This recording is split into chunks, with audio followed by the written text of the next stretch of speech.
G'day everyone, today we're learning all about the letter A. And A stands for Auburn. Welcome to Auburn! Beautiful Auburn, one of the many picturesque historic towns in South Australia, nestled in the Clare Valley and surrounded by wineries.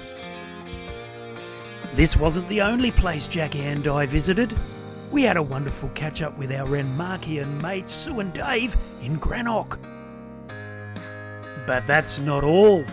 Jacqui and I did something very special in the beautiful town of Burra, thanks to our besties, Jim and Bev. We were back on the Jimberley Adventure Trail. On ya, Jimbo! So now we'd better do some catching up. Jacqui and I reluctantly left the Big 4 Breeze Holiday Park in beautiful Port Elliot, and we made our way towards the Barossa Valley.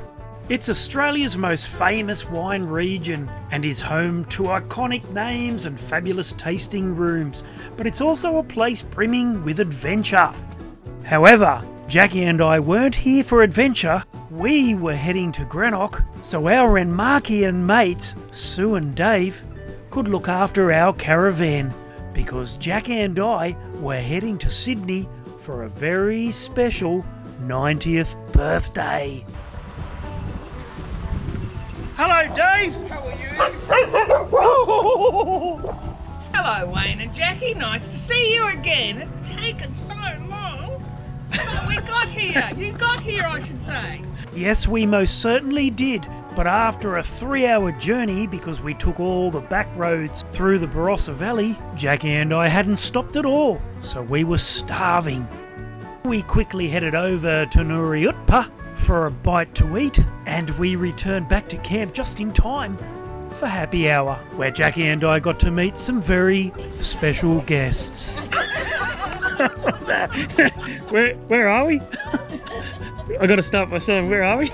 We're in Greenock. We're at Greenock, and we're here with Daryl the Snake Man. Can you tell us a bit about yourself, Daryl, and what sort of snake bit you? Yes, it was actually the eastern brown snake, the second most deadliest snake in Australia. I've been bitten 3 times now, and they still can't stop me. But yes, watch out for these snakes. They're real dangerous. Look at me. Now we're talking to Tracy, the meerkat woman. Tracy, Hi. what bit you? I was attacked by a mob of meerkats.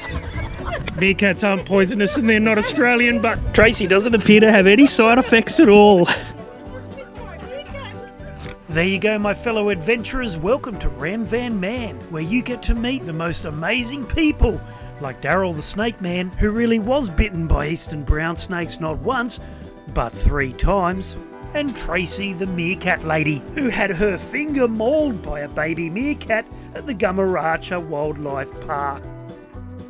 Beautiful Greenock. Established by Scottish settlers in the 1850s, the town sits in the heart of the Barossa and is surrounded by vineyards. But our exploration of Greenock would need to wait, because tomorrow we were heading to Sydney. The following morning we were off like a dog shot up the bum, hurtling towards Adelaide, and boarded our plane to Sydney for our Auntie Lib's 90th birthday. Happy birthday, Auntie Lib. Then we hurtled back to Adelaide and on to Greenock, just in time for dinner at the Greenock Hotel with our Renmarkian mates Dave and Sue. Now Jacqui and I could settle down and chill out for a couple of days before heading off in the direction of Port Augusta, because we had a date with the Seafood Frontier Trail. So the following day our plan was to travel to the town of Clare. It was only an hour away. However, Jacqui and I wouldn't make it that far because we found a hidden gem of a town. Bye Dave and Sue! Don't cry! Jacqui and I left Greenock and our Renmarkian mates Sue and Dave behind. And as we made our way towards Clare, we found ourselves driving through a beautiful, historic town. The town of Auburn was beckoning us to stay, so we quickly turned around and we made ourselves at home at the Auburn Caravan Park. With 2 excellent amenities blocks, powered and unpowered sites, this would do nicely, thank you very much. Auburn is the gateway to the Clare Valley and is rich in history and beautiful heritage buildings. As early as 1839, in South Australia's infancy as a colony, pioneers grazed sheep and cattle in the district. The township, which was established in 1849, was first known as Tatum's Waterhole, according to local legend. At about the same time Auburn was being developed, copper was discovered at Burra to the northeast. The copper was transported by bullock drays along the Gulf Road from Burra through Auburn to Port Henry, now called Port Wakefield. With up to 100 bullock drays a day in the early 1850s passing through the Auburn area, various services were quickly established and land sales drew many investors. So what is there to do in picturesque Auburn when you're not strolling through the town looking at beautiful historic buildings? Well, the best way to explore Auburn is to get on your bike and hit the famous Riesling Trail. You'll have a lot of fun traversing the picturesque Clare Valley wine region on your push bike, because the Riesling Trail is one of the first rail trails to be developed in South Australia. This trail runs for 35 kilometres from Auburn to Clare and on to Burinia, and is located approximately 2 hours drive north of Adelaide.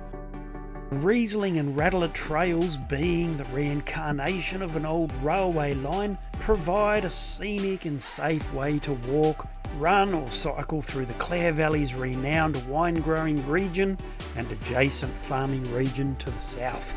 These trails from Riverton to Burinia have a well-maintained compacted gravel surface for travelling on foot or bike. A relatively easy gradient with many access points allows you to create a route that suits your interests and fitness level. Interests like wine tasting. Bike riding and wine tasting. What could go wrong? The wines here in South Australia are absolutely magnificent. And Jackie and I thoroughly enjoyed our time here in Auburn. We spent 5 wonderful days here and celebrated our last night dining at the Rising Sun Hotel, because tomorrow we were heading to Burra. Cheers.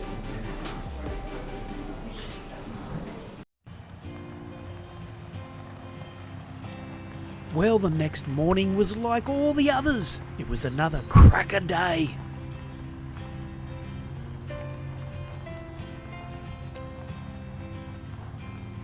Jackie and I left beautiful Auburn, and the first town we arrived in was Mintaro, a quaint little historic village nestled among the vineyards in the Clare Valley.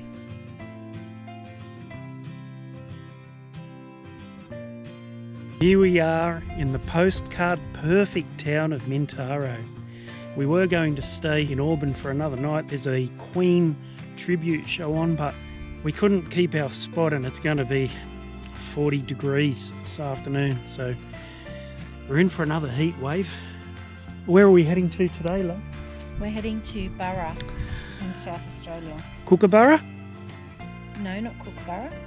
Wheelbarrow? No, not Wheelbarrow. Just Burra. Burra. Anyway, we've passed through Mintaro and we're going to mosey on to the next town before arriving in Burra.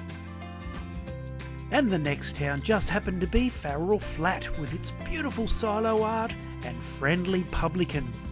Actually, scratch that, it was the most unfriendly publican. Then we were off to Burra. And the first place we excitedly hit was the Burra Information Centre, because we couldn't wait to be in possession of the Burra Heritage Passport Key. This, my fellow adventurers, is such a great idea.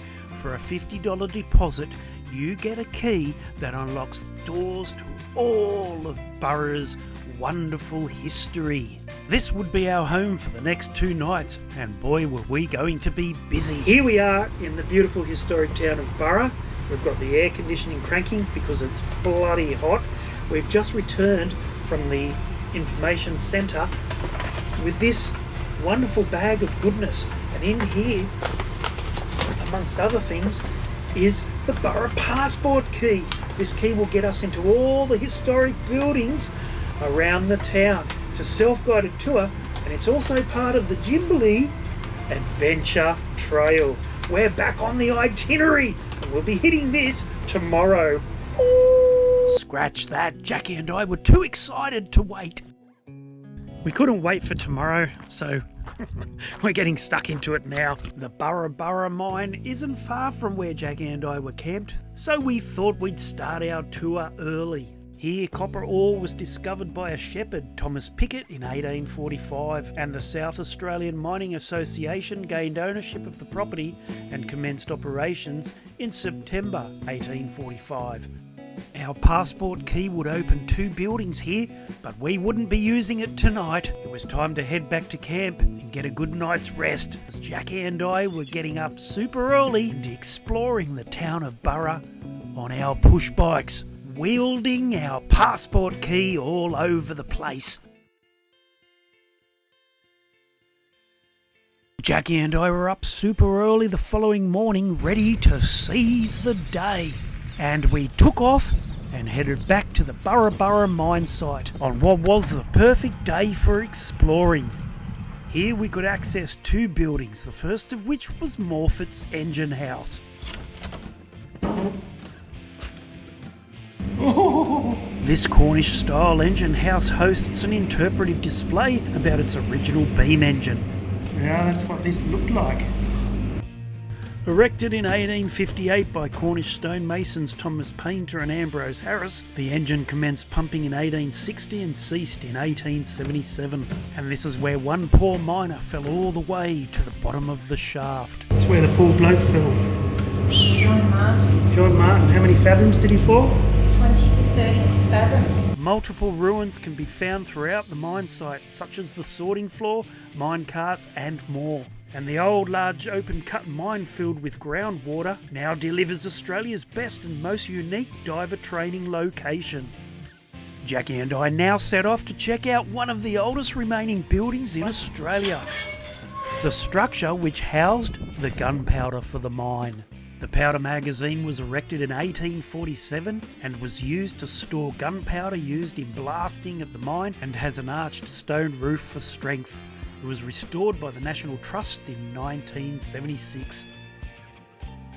I think it's safe to say that this Burra Heritage Passport self-guided tour through this beautiful historic mining township is best done on a bike. Jackie and I got to see everything, including the Market Square Museum, featuring a timeline of the development of Burra and a display of the historic tailor's shop. A stark reminder of how good we have it today are the miners' dugouts. The early rapid development of the Burra mine led to a shortage of housing for the miners and their families. The 1851 census recorded that out of a total Burra population of 4,400, about 1,800 people lived in dugouts along Burra Creek and its tributaries. The insanitary living conditions of Creek Street contributed to outbreaks of typhus, smallpox and typhoid fever. And here we have the more upmarket dugouts, complete with a chimney. Better to live in one of the Paxton Square cottages, erected between 1849 and 1852 to encourage miners to leave their dugout homes in Burra Creek. Now it was time to take our Burra Heritage Passport self-guided tour to the next level. Jackie and I were entering the Unicorn Brewery storeroom and about to descend the staircase to explore the tunnel seen in multiple films. Films like Wolf Creek 2, The Water Diviner, and Amy's Crypt. And it's said that these tunnels are haunted.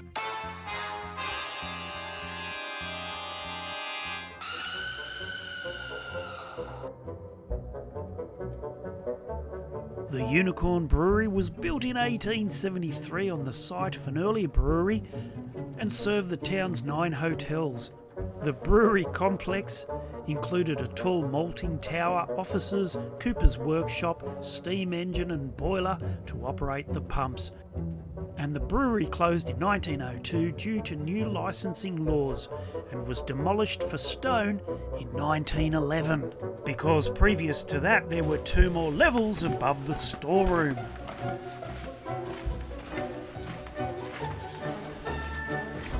Tomb Raider Jacqui edition.